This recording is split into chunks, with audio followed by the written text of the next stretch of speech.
उत्पन्न हो जाता है, क्या तुम्हारे पूजन की तैयारी मैं करूं? तो तुम्हारे पूजन करने से कौन सा फायदा?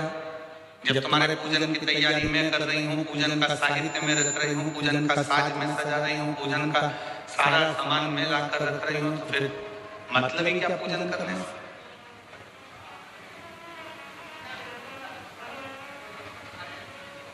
थोड़ा ध्यान देना महाराज।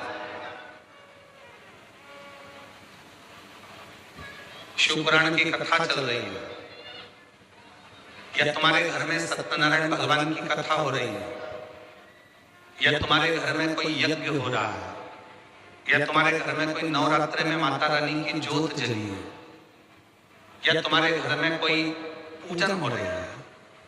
3-4 देवरानी जेठानी है, 4-5 बहनें हैं, 4-5 देवरानी जेठानी हैं, और कोई एक जेठानी या देवरानी भगवान के पूजन का पूरा काम कर रही है, भगवान के पूजन की पूरी साज सजा रही है, भगवान के पूजन का पूरा सामान रख रही है, भगवान के पूजन का पूरा काम कर रही है।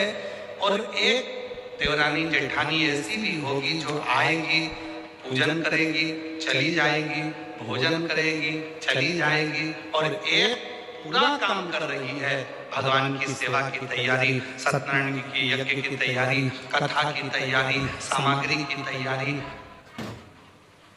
तो निवेदन है मेरे जीजियों, कभी अपने मन में यह भाव मत लाना कि मैं पूरा काम करूं और मेरी जेठानी देवरानी तो आती है, खा पी के पूजन करके चली जाती है, फैलाना मुझे फैला उठाना पड़ता, काम मुझे करना पड़ता। ये कभी मन में मत लाओ, बल्कि भगवान को धन्यवाद दो कि इतनी देवरानी जेठानी में तूने अपनी सेवा के लिए मुझे चुनकर रखा है। ये तेरी कृपा,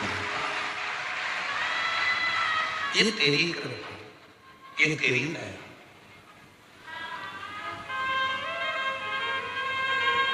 तुम्हारे घर के बगीचे में, तुम्हारे घर के गमलों में कितने सारे पौधे लगे हैं, इतने सारे पौधों में कितने सारे फूल लगे हैं।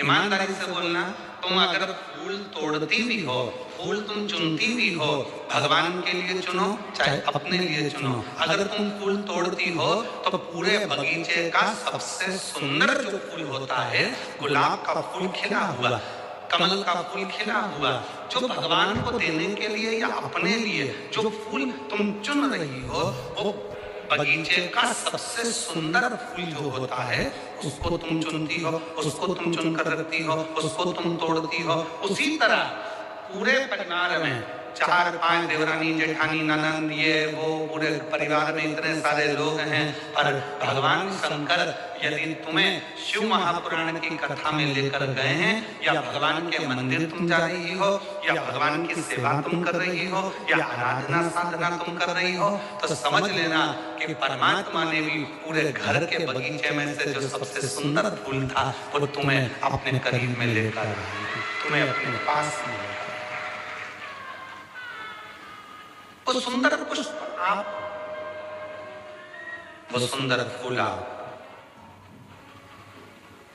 और मैंने तेरे ही भरोसे बाबा, तेरे ही भरोसे हवा में उड़ती जावांगी बाबा, डोर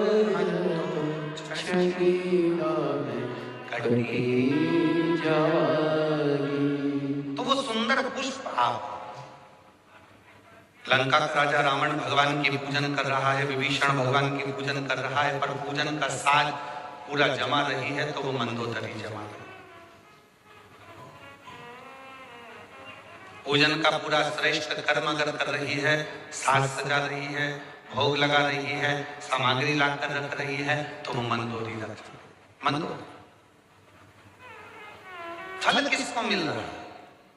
रावण पूजन कर रहा है, मंदोदरी ने सामान लाकर रखा, तो रावण को पूजन का जितना फल मिलेगा, उसका 10वां अंश फल मंदोदरी को प्राप्त होगा, क्योंकि उसने पूजन का साहित्य।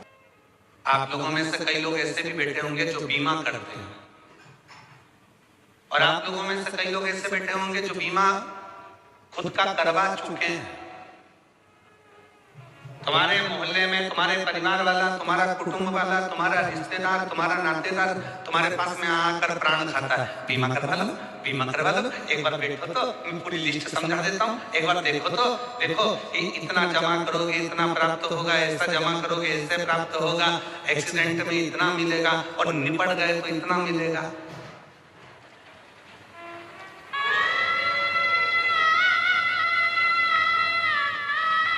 दुनिया में केवल एक बीमे वाला ही है जो तुम्हारे सामने तुम्हारे मरने की बात करता है। और पत्नी बड़े प्रेम से पल्लू ले लुआ के सुनती है मरने की बात, बहुत ध्यान से, इतने प्रेम से सुनती है, इतने प्रेम से। एक्सीडेंट में इतना मिलेगा और मान लो टिकट कट गया, चले गए तो इतना मिलेगा। और पत्नी बड़े प्रेम से सिर पे पल्लू, बस इतना ही, बस इतना ही। फिर बीमे वाला बोलता है नहीं नहीं भाभी जी ये तो अलग से है और ये ऐसा है। तो भाभी जी भी फिर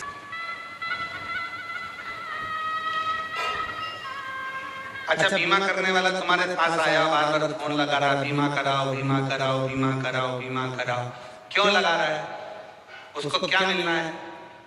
तुम अगर बीमा कराओगे बीमा कंपनी में पैसा जाएगा, पर जो एजेंट है उसको बीमा कराने का थोड़ा ना थोड़ा भाग प्राप्त हो जाए। उसी तरह भगवान की पूजन करने का अगर कोई पति से कह दिया मेरे पूजन के लिए सामान ला कर देना, सुनो बेटा मुझे पूजन के लिए फूल ला कर देना, भैया मुझे ये ला कर देना, और तुमने अगर वो ला कर दिया है तो तुम्हारी पत्नी, तुम्हारी बहन, तुम्हारी माँ जब पूजन करती है तो उसका एक अंश भाग जो उसकी पूजन का सामान लेकर आया है उसके खाते में पहुंच जाएगा, उसका पुण्य पहुंच जाएगा। और पुण्य उसके खाते में पहुंच जाए।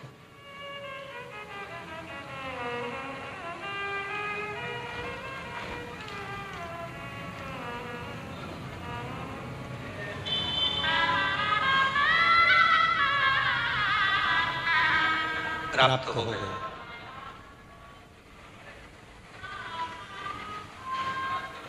इसलिए कहते हैं कथा में आया करो तो अपनी पड़ोसन का दरवाजा बजा कर आया करो। चल रही है क्या? कहाँ? अपने बड़ोदरा में कथा चल रही है। अच्छा हाँ, शिवपुराण की कथा हाँ चल रही है क्या? वो आए चाहे ना आए, हो सकता है तुम्हारे बोलने से वो आ भी जाए। अगर वो आ गई, अड़ोसन पड़ोसन पीछे वाली धड़ोसन कोई भी अगर तुम्हारे साथ में चलकर कथा तक पहुंच गई है, उसके कथा सुनने का एक अंश फल तुम्हारे भाग्य में लिखा जाएगा। तुम